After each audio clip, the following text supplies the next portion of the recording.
Hello, everyone. My name is John, and I am so happy to have you here with me today.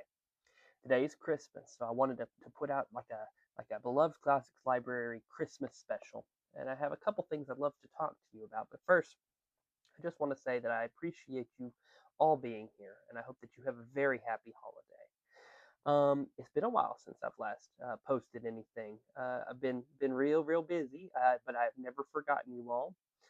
In fact, we have a new home that we're fixing to move into, and I hope to have a lovely new library set up there, and that really stimulates a lot of my creativity. So I hope to be able to put out some new videos soon, and perhaps even kind of expand my offering so far as this channel. So do stay tuned for that. It's been a while since I've put anything out there, but I've not forgotten about you. I've got some great ideas about some ways to expand and improve upon what we've already got going. But today I wanted to talk about two things. The first thing is last night, as this my Christmas tradition and my wife's, we watched "It's a Wonderful Life," which is one of my favorite movies of all time. It'd have to be at least in the top three, if not number one. It gets real hard whenever you love something as much as you do to be able to rank them in the top 10 format, I suppose. But I love "It's a Wonderful Life," and I always have. It just gets me every year. But I don't know if you knew this, but there's actually a short story that was based off of, and I wanted to talk to you about a little bit about the short story that "It's a Wonderful Life" was developed from, and it's called "The Greatest Gift." It was written by a man named Philip Van Doren Stern, and he lived from the year 1900 to 1984. He wrote it in 1943. I had read that he'd been working on it or had the idea for it since the late 30s, but it wasn't a very long story. I think it took me about 20 minutes to read. Um, and he wasn't able to find a publisher to publish it, so he printed 200 copies and sent it all over just as like a Christmas card or as a Christmas gift. And and it just so happened to fall in the hands of a producer out in Hollywood who it was not Frank Capra at the time, but he sold it to Frank Capra for about $10,000. And Frank Capra said when he read the story for the first time that he had been looking for it his whole life. And from there, you have "It's a Wonderful Life." Jimmy Stewart came on, and they made the movie. They made a lot of changes, but I think that the heart of the story is still there. Um, it it received Academy Award nominations for Best Picture and Best Actor whenever the movie came out, and Best Director, but it didn't take home an Oscar. I think it actually has shown more success in later years than it did at the time. But again, it's one of my favorite movies, and it's based on a really darn good short story. Now, about some differences between the short story and the movie. I'm going to go ahead and assume that you've seen the movie. If not, I would recommend that you do so, if you so would. But the I'll go ahead and talk about the short story. The short story is wonderful too if you want to read that. The short story begins with the scene on the bridge. In this version, his name is George Pratt, not George Bailey, is considering taking his life by jumping off of the bridge when a man walks up to him and starts having a conversation with him, and it's revealed this man knows a little bit more than he lets on, and George says that he wished he were never born, just like in the movie. However, in the book, this mysterious stranger who approaches George is not named Clarence Oddbody. He is not even described as an angel, though there is a supernatural element to his character. And so the mysterious man says, "I grant your wish. You've never been born." And George, of course, he initially kind of blows it off, but his nerve is kind of, to take his life is kind of gone, and so he starts to explore the town. But before he does that, the man gives him actually a briefcase full of brushes. He says this will help you, provided that you've never been born. You won't have any connection to anybody. So use, pretend to be a traveling salesman, and they'll get you in some doors so you can kind of see what life is like without you.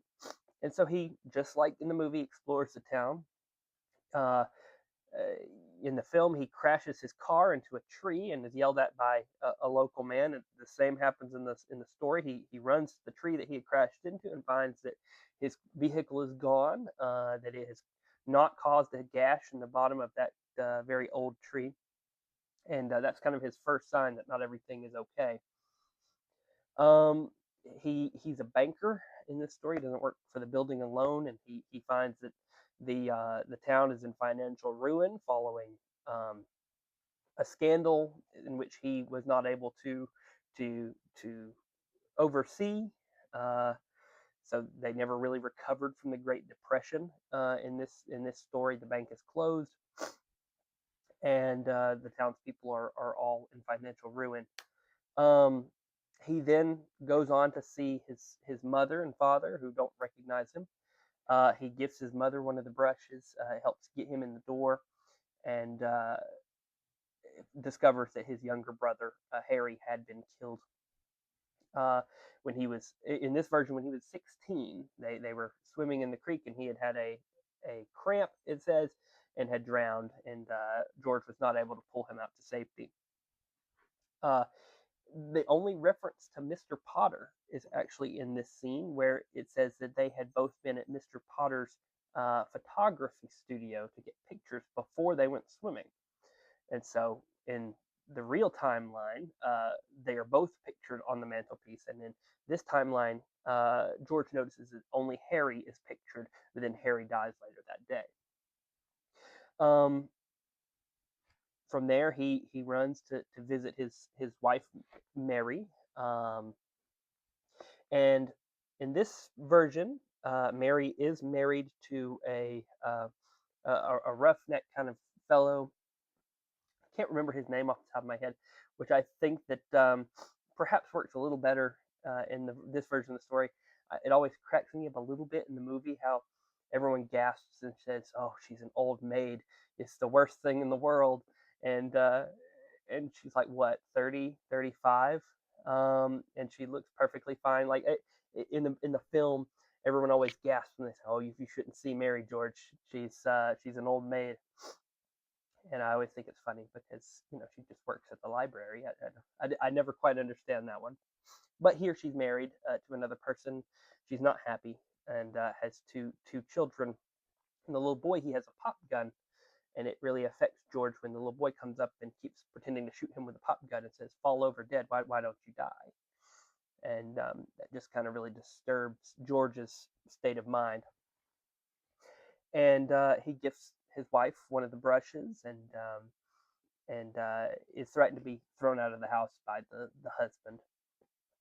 And it's that kind of shocks his realization that he did like things better the way that they were. That he did not want to. He no longer wants to take his life, and he no longer wishes he had never been born.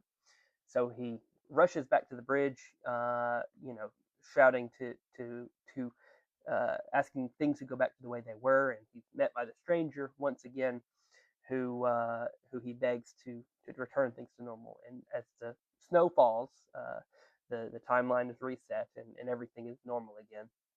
And he runs through the town and wishes everyone Merry Christmas and hugs his wife, and that's how the story comes to an end.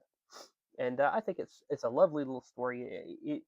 Of course, the movie expands on every element quite a bit, and so I would have to say that the film does make many necessary improvements, but I do find that the germ of the story is there. Every element that is developed is already in place with this short story, and so I really appreciate it for being what it is. I also had like a kind of a part two to what I wanted to do today, because this is a Christmas special. I wanted to talk for a few minutes anyway. And so I wanted to mention my favorite Christmas poem, and that is Henry Wadsworth Longfellow's Christmas Bells. This poem was later, kind of worked into a Christmas song called "I Heard the Bells on Christmas Day," which is basically the poem, but generally references to the American Civil War are removed for the song. But it was written in 1863, which is of course right in the middle of the American Civil War. In 1861, 2 years before writing the poem, Longfellow's second wife of 18 years was fatally burned in an accidental fire, and that set Longfellow into a very profound depression. And then in 1863, Longfellow's oldest son Charles joined the Union Army without telling his father first, and he was informed by a letter that was dated March 14th, 1863. Um, Charles wrote, "I have tried to resist the temptation of going without your leave, but I cannot any longer. I feel it is my duty to do what I can for my country, and I will willingly lay down my life for it if it would be of any good." Charles was appointed lieutenant, but in November he was severely wounded in the Battle of Mine Run. He would eventually go on to recover, but his time as a soldier would be finished after that. And it was during this period of uncertainty and his recovery that Christmas Bells was first published. It was first published actually in February 1865, but it was written Christmas Day of 1863. Like I said, there's references to the Civil War specifically that aren't commonly sung, and then the refrain that's kind of repeated several times, "Peace on earth, goodwill to men," is of course a reference to Luke, the Gospels, Luke 2:14, in which angels kind of herald the birth of Jesus Christ. Um, anyway, so it starts off real optimistic before kind of falling into a pessimistic mood about the state of the nation, and then concluding on a high note. So I'll read you the poem, and I look forward to it. Let's see. Christmas Bells by Henry Wadsworth Longfellow.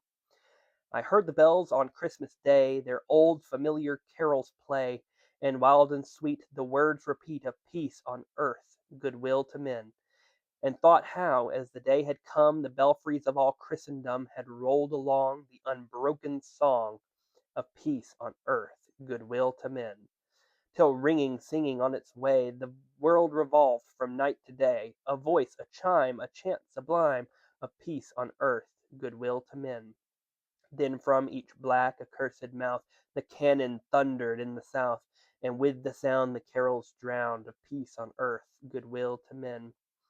It was as if an earthquake rent the hearthstones of a continent, and made forlorn the houses born of peace on earth, goodwill to men. And in despair I bowed my head, "There is no peace on earth," I said, "for the hate is strong, and mocks the song of peace on earth, goodwill to men." Then pealed the bells more loud and deep, "God is not dead, nor doth he sleep, the wrong shall fail, the right prevail, with peace on earth, goodwill to men."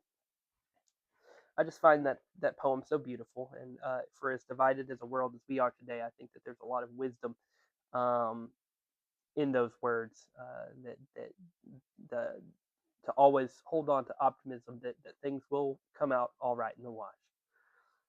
Um, and it's that note I'd like to end on. I'm so grateful for each and every one of you. I think you are all wonderful people, and I hope that you enjoy your holiday season. And I hope to be reunited with you all very soon in my new space. I am unbelievably excited for that, and I've got some great ideas about things we can do next year. I hope God blesses you richly, and I hope to see you all again very soon. Thank you.